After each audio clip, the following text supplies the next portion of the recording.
Nii.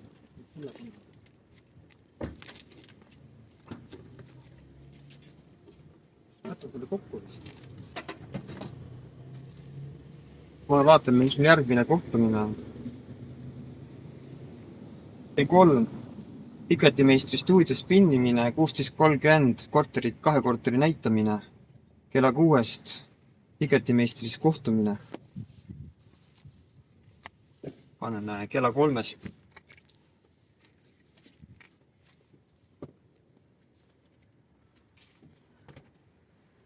Aanik, lõuna.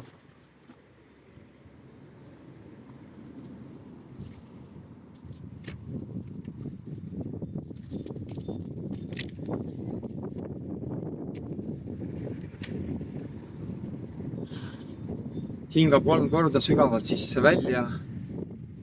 Tuul puhub vist jubedalt jääb kahisema. Aga ma olen nüüd Viljandi kesklinna kooli taga parklas, väikeste laste majas. Siin koolis ma käisin ise kunagi. Siin kooli taga on trihvat mängitud siiamaani. Ja ei oleks ma seda eales osanud arvata, et ma tulen vikati niitmist näitama sellel suvel esimest korda just siia kooli taha 2. klassi õpilastele. Vot see on see üllatus, mida elu jälle ette veeretab. Nii et kas ma olen pobinas? Loomulikult. Aga niitama oskan. Löörattad on välja, seibid on välja lõigatud. Viktoriini paberid on olemas. Näidistekorvid on olemas, nii et lähme paika. Ja vikatid on ka veel olemas. Selle ma oleks peaaegu ära unustanud.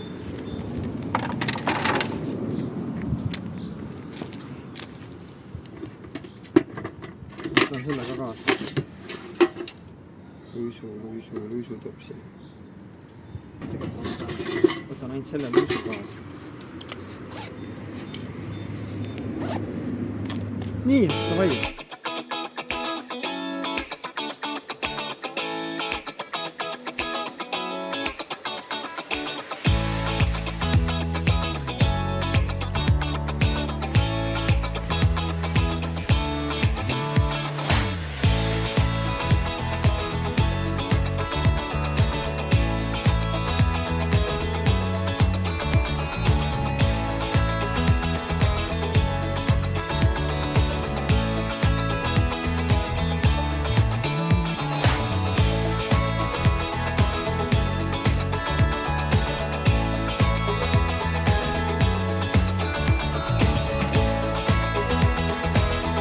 No nii, täiesti uskumatu kogemus. Siin on meil peaaegu see koolijoov lastega ära niidetud ja minu jaoks oli kõige üllatavam see, et ma mõtlesin võib-olla 1, 2, 3 aktiivsemad poissi võib-olla julgevad vikati kätte võtta ja niitmist proovida.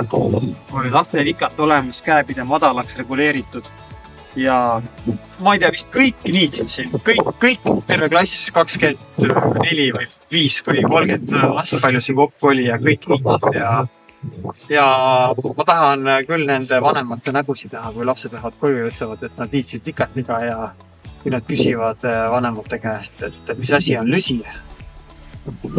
Aga väga äge ja vaatame, mis suvi veel toob.